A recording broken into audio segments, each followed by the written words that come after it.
Good morning. I'd like to start today with a great announcement. This past Wednesday, we got here at Church of the Oaks high-speed Wi-Fi, which means not only will we be able to have Wi-Fi for different events and groups, but we have the ability now to actually stream a live church service. We've been limited by the battery capacity on our camera for the past few years, but now we can, it's going to take us a while to learn how to do this, but very soon I think we will have the semblance of a very real church service. And so I don't know what that's going to mean. I don't want to know what it's going to look like or sound like, but I think it's definitely going to be an improvement.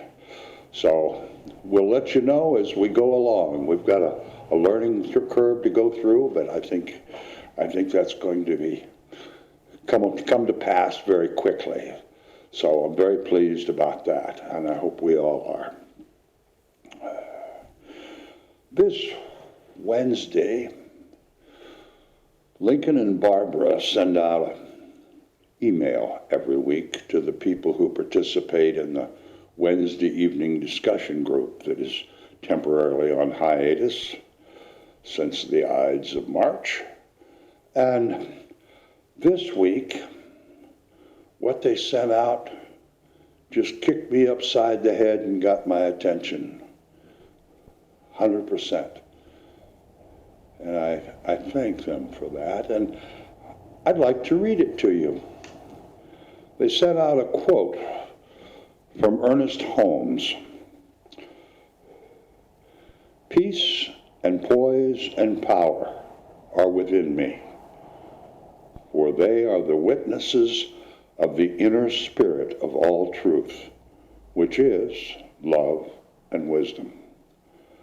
I am at peace within me, and all about responds to that great calm of the inner soul, which knows its rightful place in the all good.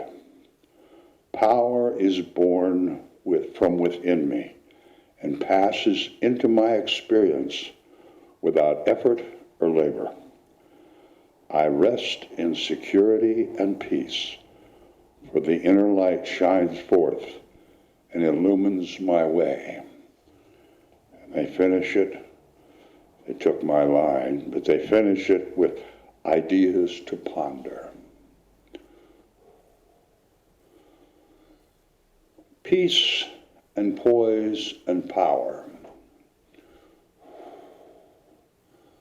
How I personally have removed those from my consciousness so much in these past months, as I think we all have.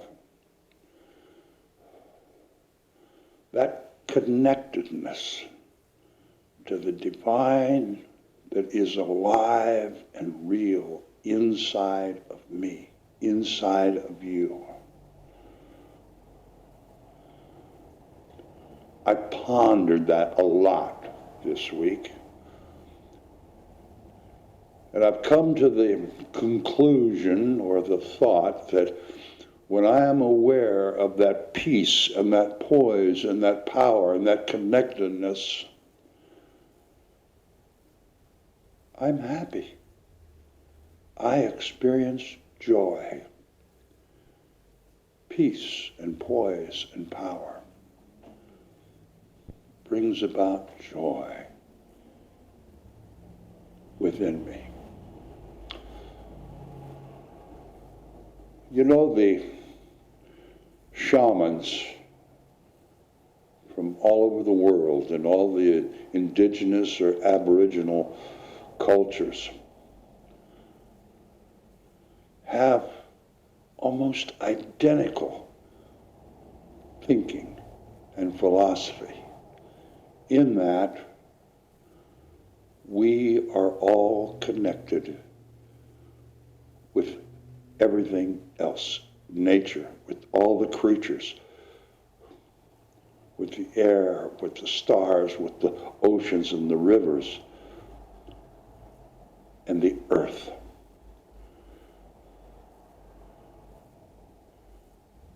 And their purpose is to try to urge people to be connected, to be aware of that connectedness. They think, and I actually took it from them, that our purpose as human beings is to be the keepers, the caretakers, and the stewards of this Mother Earth, this planet.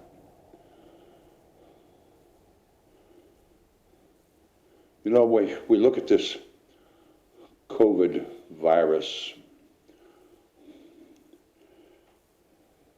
and the United States isn't doing so well with that compared to other countries. And the shaman from Central and South America have a theory about that. And I'll share that with you. Their theory is that the United States, with all of its money and all of its power, is one of the most unhealthy civilizations, cultures on our planet.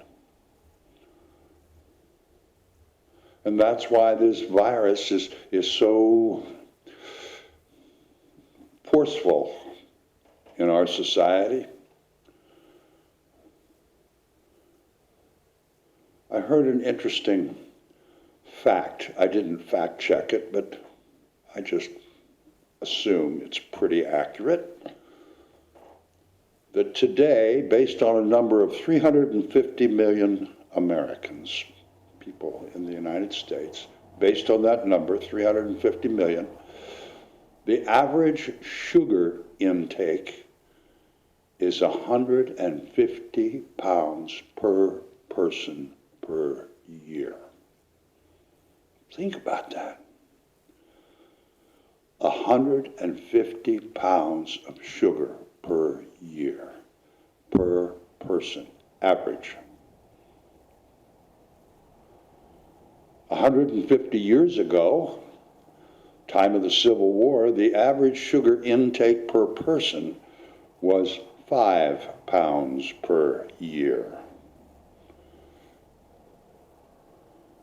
What does that do to our bodies? Is it any wonder we suffer from one of the highest rates of obesity and diabetes in the world? And what does sugar cause? Causes inflammation and toxicity. And that inflammation and toxicity leads to another thing we kind of lead the world at, mental illness. And that's probably because we consume so much garbage as we watch and listen what goes on in our society. We consume 7 hours a day of device activity. What do we consume? Do we consume ideas and thoughts and practices that help us be connected within? I think not. I think we consume facts and fake facts and opinions and distraction from our own connectedness.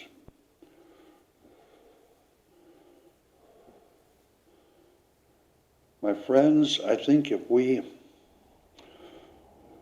spend a little more time being aware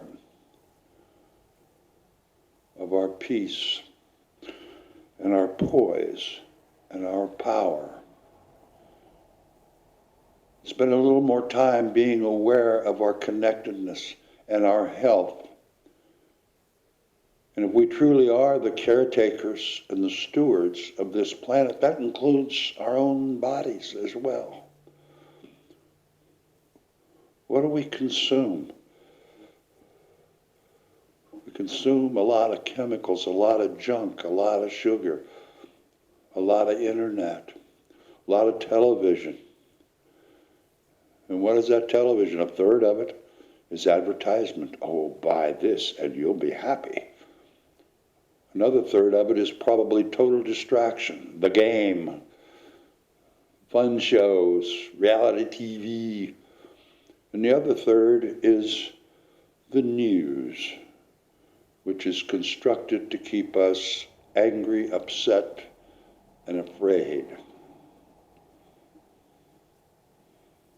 Maybe it's time to quiet down, my friends. I heard a gentleman the other day say, you want to connect?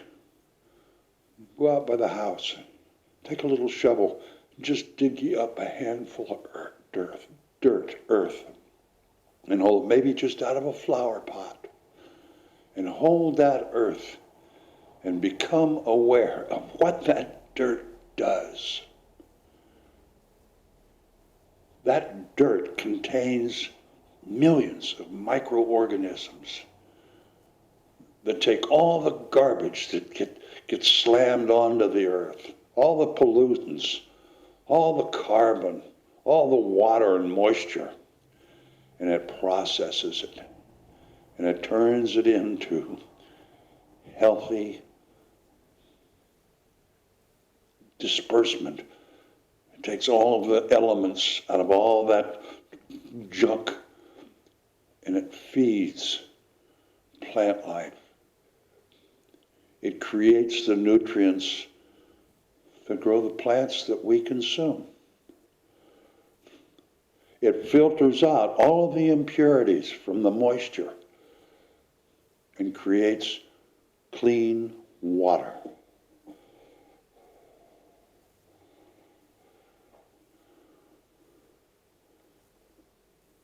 I ask all of us to ask ourselves, how are we doing with that caretaking responsibility? Do we know? Are we connected with our earth?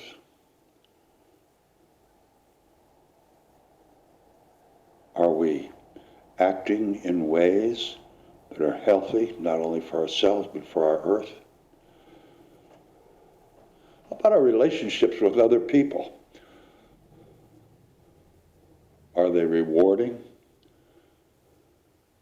Do they contain peace and poise? Or are they toxic, like 150 pounds of sugar, like all the preservatives and chemicals and junk in the air that we consume? Maybe it's time to do a little checklist on what we consume, not only what we eat, but what we see and what we hear, and our relationships that we participate in.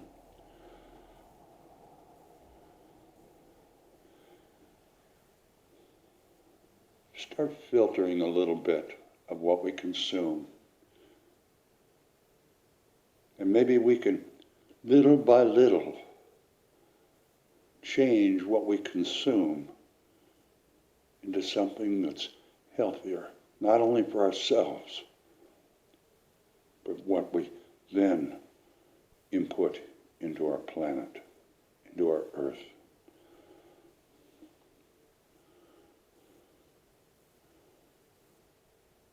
Our peace, our poise, and our power. That allows us, if we're in contact with that and connected with that, that allows us an infinity of free range and movement. It allows us to not only see and feel and know where we're going, but it allows us to cast a little light, offer a little peace, offer a little poise and strength to those around us.